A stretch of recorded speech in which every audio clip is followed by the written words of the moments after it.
Welcome to the Bioinformatics CRO podcast. I'm Grant Belgard, and joining me is Wolfgang Brysch. Wolfgang, welcome. Yeah, thanks, Grant. Great to be here. Happy to have you. Can you tell us a bit about yourself? Yeah, I'm a medical doctor by background, but spent most of my professional life in research and later on in biotech, drug development. And for the last about 10 years also got increasingly interested in nutraceuticals, natural compounds, etc., all focusing around the topics of chronic inflammation, inflammaging, aging, etc. Fantastic. Can you tell us a bit about how you're translating that? Your two companies. Yeah, my main sort of professional hat on is as a chief scientific officer of a company that I co-founded. It's called MetrioPharm. And there we develop a small molecule, a ethical drug as an anti-inflammatory. And that sort of led to the whole inflammatory research and immunology research led to also get me interested in the whole topic of aging, chronic inflammatory degenerative diseases. So that's my main hat. And through this research over the years, I, of course, in the scientific literature, etc., I came more and more across also very interesting research and results on natural compounds, of course, the effect of lifestyle, nutrition, etc. And that also piqued my interest. And a couple of years ago, out of I'll talk about this later, a special event triggered the foundation of another company called IU Labs, where we develop and produce nutraceutical supplements with the same sort of in the same general area, but of course not on the drug side, but more on the supplemental side. So it's a really interesting strategy, right? Generally people will one path or the other, and you're going down both at once. Can you discuss the rationale behind that? And also, I'd love to hear your thoughts on chatter around changes in regulatory pathways and how that might impact. Yeah. So the original impetus to go in this parallel path was that during the drug development, what I realized that many of the chronic diseases are very complex and multifaceted diseases with a lot of different pathologic drivers. And that very often single drugs or single drug mechanisms are not enough to cover all the different pathways that are involved. And also what is coming out in research more and more, and also my understanding and my experience is that metabolism plays a major role, also the normal physiologic metabolism in driving diseases, also in the efficacy of pharmaceutical drugs that you're using. So it's basically this multi-pronged approach, especially in chronic diseases and aging, that I think we have to follow up in the future. And that's basically how I came to this dual track. What do you think are some of the most promising strategies to control inflammation and its impact on longevity? And how does MP1032 fit into that? Yeah. One of the mechanisms that our lead drug MP1032 is addressing is oxidative stress and the redox balance. And that is, of course, intimately tied with the cellular energy metabolism. And so also over the years, I more and more came to the conclusion that the energy metabolism, energy production, cellular energy production, is really at the core and often driver of all kinds of diseases that ensue downstream. And so that is really where we can really have an impact in metabolism. And that goes both for pharmaceutical drugs and for lifestyle changes up to all the way to nutraceuticals. Optimizing the energy metabolism, that will have really very profound and broad acting positive effects on all kinds of disease states and of aging, which is not in a narrow sense a disease state, but it is driving diseases and degenerative diseases of aging. What are other strategies for controlling chronic inflammation? Well, one of the strategies that we are using or that we are addressing is to normalize oxidative stress, which is the response of the cell and of organs to all kinds of stressors, external stressors, be it injury or infections, etc. So it very much converges on this oxidative stress, which is a sort of a master signal again to drive inflammatory responses through certain gene switches like NF-kappa B and RF2. Those are master switches that oxidative stress or these stress responses of the cell elicit to then drive inflammation. So inflammation is always already the result of something upstream. And it's on this upstream path that we can really do a lot to mitigate inflammation, chronic degenerative processes. What are the largest drivers of chronic inflammation today? I would say it's through, as I said, different sort of insults to the cell or to organs, whether they are chemical stressors, infections, they are autoimmune processes, and all of these trigger genetic switches, like NF-kappa B is one of the master switches, and that downstream then causes the expression of pro-inflammatory cytokines. TNF-alpha, IL-6 are very prominent ones.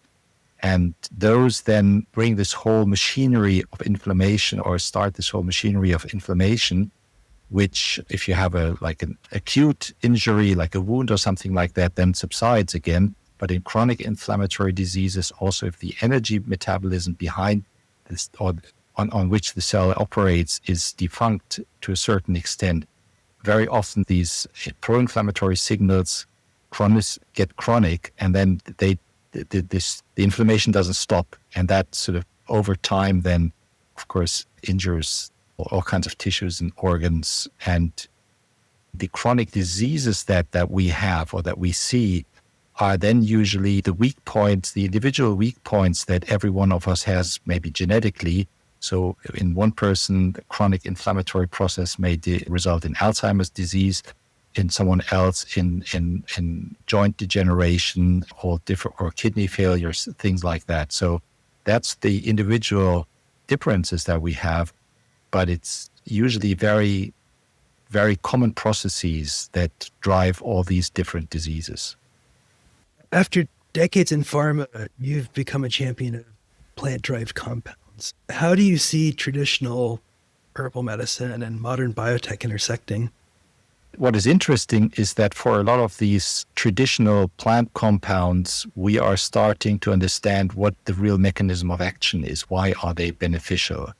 And that is, again, paradoxically, a lot of these plant compounds are pro-inflammatory or are very mild toxins. And the interesting thing is that these stimulate the cell or the cellular regenerative responses. A lot of the compounds or some of the compounds that are touted as anti-inflammatory are in fact mild pro-inflammatory compounds, and they train the cell to respond better to these kind of the assaults. For example, they improve the antioxidant, the innate antioxidant capacity of cells. Sometimes I say this is metabolic yoga for the cell. It's the same, you could easily say, okay, it's the same as with muscle strength or something like that. Nobody gets more muscle strength by sitting on the sofa. We stress our muscles to a certain extent. Of course, we shouldn't overstress the muscle because then it tears or something like that. But that sort of builds muscle strength. And that is exactly the same mechanism that is on the cellular level and the metabolic level, that a mild, well-pointed stress can, over time, train the cell to become more resilient. That's the interesting thing that comes out of a lot of these natural compounds. Are these compounds that one would take for a very prolonged period or for a much shorter period of time? Then you take it for a couple of weeks and then stop again later? In these sort of stimulatory small or lower concentrations, there's good evidence that they're very beneficial if we take them over a long time. So there is no toxicity accumulating. Bear in mind that many of these compounds also are in a healthy diet. So we don't stop healthy diets, fear of having natural compounds for a prolonged period of time. So I think in the dosing is one important point. It's even these small amounts that do have these effects. And very importantly also that many of these compounds work synergistically. So a lot of the studies on natural compounds are coming from the pharma side, or the pharma thinking are done with large doses of single substances, which is often not what is really ideal. It's the small amounts and the synergistic effects of these compounds that address and quote unquote slightly stress different metabolic pathways that have a hugely synergistic effect, which on the other hand is something that is very hard to test in a traditional way, like in a placebo-controlled double-blind trial, because if you test like 3, 4, or 5 substances at once, it's really hard to say which part of the effect is due to which substance. This is mathematically, if you extrapolate, you have like a gazillion different potential combinations. So also the study of these things probably needs to be a bit different from the way we study single drugs. How might that look? I think observational studies where of course, they can be placebo-controlled. I think that is still a very valid approach. But then what we can do is we just have to do, as long as it's safe, more or less trial and error, say, okay, we put together, or that's how we do it. We combine different natural compounds of which there is a certain kind of knowledge of the different pathways that they address. We try to combine compounds and substances that address different parts or for example, different enzyme pathways in the cell that are sort of interlinked. So we are not just improving one pathway at a time, but do small improvements on different interlinked pathways, especially, for example, in the energy metabolism, in the Krebs cycle, in the electron transport chain. You can really nudge these systems to a higher overall performance. And there is an example that I often use is if you compare that with an assembly line. If you have an assembly line, you want to assemble cars and you want to increase production by about 10%. It's no good to supply like 10 times the amount of tires at the station where you mount the tires, but you have to supply 10% more parts at each step. And that's where you get the synergism and the overall improvement. And that's the same for metabolism. To address only a single step in metabolism is often not really effective. What, if any, changes do you think could be made to the current regulatory structure to better accommodate that? I think that's if you want to do trials, if you want to get more information about and more evidence about the effect of these things, I think that what the FDA calls real-world evidence is, so if you have clinical endpoints that really show in real-life settings outcomes that are meaningful for, let's say, quality of life, for general sort of resilience or pain reduction in arthritis or something like that, I think that's the way to go. To look at single parameters or use surrogate markers is often very short-sighted, or it just gives you only a little fraction of the whole picture. And in the end, I think in medicine, sometimes we tend to treat symptoms and lab values rather than patients. And I think it's really important, is the positive change that you can get, is that meaningful for a patient? Is it safe? That's very important. Is it long-term safe? And is it meaningful for a patient, or is it only meaningful if you do a blood test? What natural compounds excite you most in terms of scientific evidence and therapeutic potential? There are some classics, and it's like the curcumin is one of those compounds. It's a very potent anti-inflammatory and antioxidant. again, it's actually in the small amounts, it's a pro-oxidant. It trains the cell to be more resilient. Another substance is resveratrol, which has been touted very much hyped and said it doesn't do any good at all. But it's also, we understand now that it's a sirtuin, it enhances sirtuins and is called an HDAC inhibitor. So it modulates the gene expression, and that has wide, far-reaching positive implications, looking beyond single effects that you might want to see.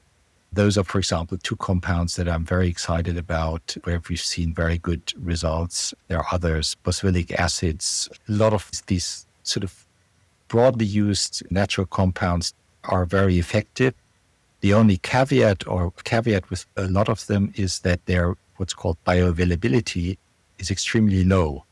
For example, if you look at curcumin, if you take that as a powder or something like that, the bioavailability is about 0.1%. So 99.9% of what you ingest just goes straight into the sewage, so to say. And that's one thing where we also done some work and developed some technology to improve the bioavailability of these natural polyphenols, these plant compounds, which is a major, I think, improvement in the efficacy that you can get. So you took an unusual path in founding the supplement company alongside a drug development company. What have you learned about bridging those two worlds? I think. And what advice would you give to biotech entrepreneurs who are considering which route they should go? You can go both routes, as I did. I think what is really helpful is to have a solid scientific and biochemical background. If you look at these things, you can critically read the literature and assess the literature, have a good biochemical and chemical understanding of these compounds. Because in a lot of if you look at a lot of the general way that supplements are done, and if you look at people who are behind supplement companies, I don't want to dispute any of that, but sometimes they're like soccer stars or something like that. Definitely they know their game, but do they really understand biochemistry, etc.? Or it's just a lot of hype. There's the new big wonder natural compound every year that everyone is then hyping. I think stay away from that. I think we need to go back and we can utilize the rigor and that we are used to from the pharma side. And that's, I think, the big advantage or luck that I had, that I came from pharma with all the sort of rigor and scrutiny that you're under. And then venturing into the natural compounds, you can sort of transfer that to formulating and to assessing natural compounds and supplementation.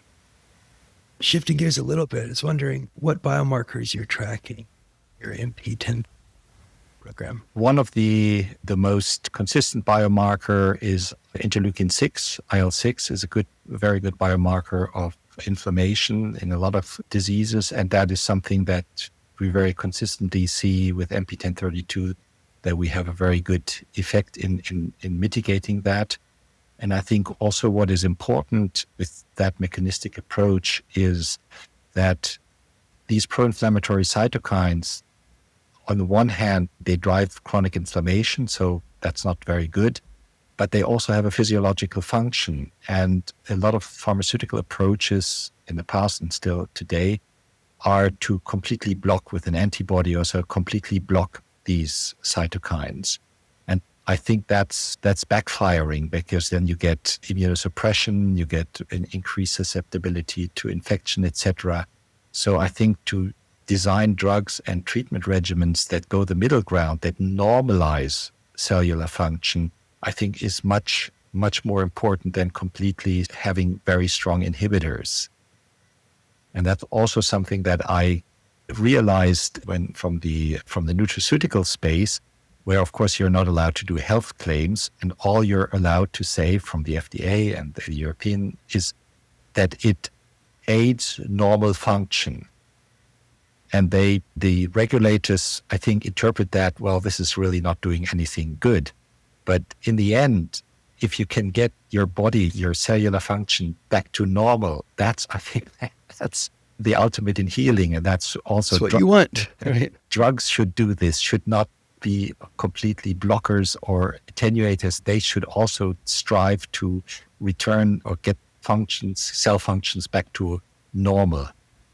On that note, I understand MP1032 is explored for COVID-19. How does one go about designing a study to balance the anti-inflammatory action without blunting antiviral immunity? And what are some generalizable lessons that came? That goes exactly along the same line what I just said, is to normalize cellular function.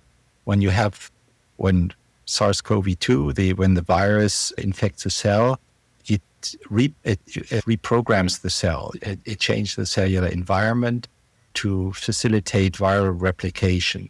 And that sort of then downstream causes these inflammatory responses. That it's not really the virus that causes the inflammation, it's the response of the infected cells and the immune system that reacts to this. And again, by normalizing, so to say, forcing the cellular metabolism and the redox state back to normal, creates an environment which is physiologic for the cell, but is not very positive for viral replication. So it's the mechanism is not really targeting the virus itself, it's targeting the host, making the host normal and inhibiting or prohibiting the virus to change our metabolism in a way that is advantageous for the virus. And that's basically so it's not a balance, it's interconnected. By normalizing the cellular function, you also normalize immune function.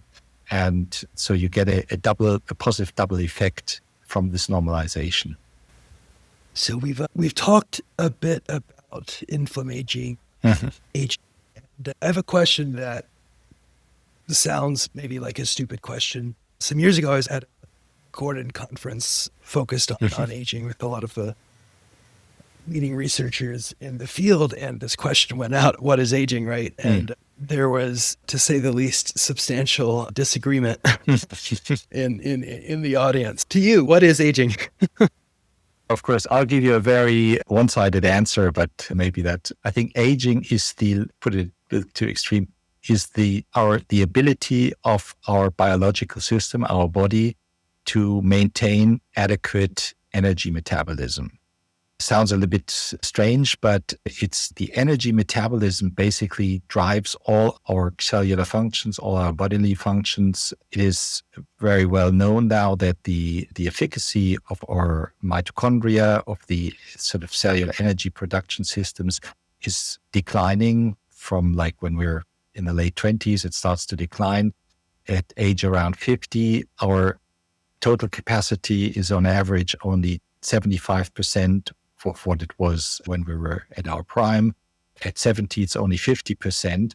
And that really has this long tail of detrimental effects on the immune system, on immune function, on cellular function, on muscle function, of course, on cognitive. I got to say in the beginning, I also did a PhD in neuroscience, so I'm very interested also in neurological function. Cognitive decline is very much also linked to energy metabolism. Of course, the brain is one of the most energy hungry organs in our body. And to give you a pointed answer, I would say energy metabolism is really at the core of everything. And if you look a little bit further into the theory of self-organizing systems, you need energy to maintain structure.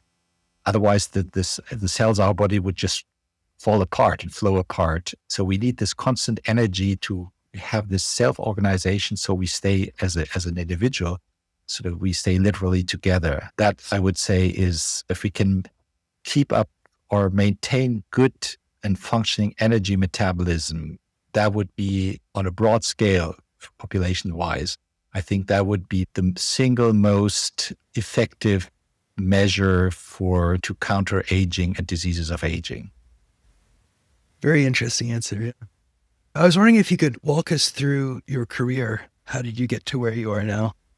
Yeah, I studied medicine in Germany, in Göttingen and in Cambridge, UK. And then also started, while I was still doing medicine, some research in neuroscience in the Max Planck Institute in Germany, and really was interested in basic research also, and decided then after my med school, I wanted to go into research at least for some time. Then did a year of anesthesiology before that. And in Göttingen, the anesthesiologists were also the physicians that were manning all the intensive, the acute care, the ambulances, etc. And I said, before I go into basic research, at least I want to learn some emergency medicine, so I'm not standing with someone passed out on the street and be just a stupid researcher who doesn't know how to resuscitate or anything. So I did a year of that. Then went into basic research into molecular neuroscience. It was just an emerging field at that time where gene function, gene expression in the brain was studied. Did that for 5 years, was the head of a small research lab there as a postdoc. And out of that, co-founded with some colleagues my first biotech company that was in the very, very early days of antisense technology, far before it was even considered that it could be clinically applicable, or there was a dream at that time. Also, then we spun out another company that produced or was in early cancer therapeutics with antisense oligonucleotides, albeit the technology at that time wasn't far enough yet to really have stable molecules. And then did a stint from 2000 on for a couple of years in a company also that I co-founded that did special data management systems, electronic data management systems for drug development. We have identified that as a need, sold that later on, and then started MetrioPharm because I came across some old mentions in the literature that a chemical that I had used in my research and my neuroscience research as a lab chemical had promise potentially as a drug, which is one of the variants of that is MP1032. So that piqued my interest, and MetrioPharm grew out of that. And I already mentioned how that then spun into also the interest in natural compounds. Interesting. So that is a highly varied career path. It's interesting how you were able to bring together those different strands at different points in your career. What advice would you have for our listeners? And what are some things that maybe you wish you had known earlier in your career? What I wish and wish not I had known earlier in my career, how drawn out and what kind of long game drug development is. I think had I known before, I probably would have started. So it's good I didn't know. But that is, be prepared for the long run. If you start something like that, don't give up too early. It always takes much longer than you think. In the end, it's worth it. If nobody does it, you wouldn't get new drugs. And on the personal side, as I said before, this realization how natural compounds, how energy metabolism can really positively impact your life. And it's not just chronic things of aging. What I really notice and feel, if by, of course, lifestyle adjustments and some nutraceuticals, how this improved energy metabolism is really noticeably improving day-to-day life, especially if you're still in a job, if you're really in a demanding job that I am in, and probably most of your listeners are in. I think that is something that really can have a massive positive impact on day-to-day life. And what supplements do you personally take? I take a combination that, of course, we've developed also. That's the reflecting of, but it's some anti-inflammatories. Our resveratrol, quercetin is part of that. Alpha-lipoic acid is a very potent substance that you can really notice very short term. Some amino acids and your basic range of vitamins, B vitamins, but not mega doses, just to keep and of course, that's the supplement side, of course, paired with, very importantly, with a sensible diet. I'm not a sort of a nerd that sort of not very extreme, but a sensible sort of Mediterranean type diet, enough sleep, if that's possible, not always. Things like that basically all of us know, few of us get really around to do to the extent that we should do. I was well-intentioned about that, but I flew out to NIH yesterday for a day trip, and my return flight was delayed by a few hours, so I was shorted on sleep on both ends. That's how life goes, Yeah. Thank you so much for coming on the podcast. It was really nice talking with you. Well, thanks a lot. It was very nice talking to you, and I think it's also, for me, it was a pleasure to be in a podcast whose audience is something like my background. It's not just quote unquote the general public, but so we share the same interests and challenges. Thank you. Okay, thank you.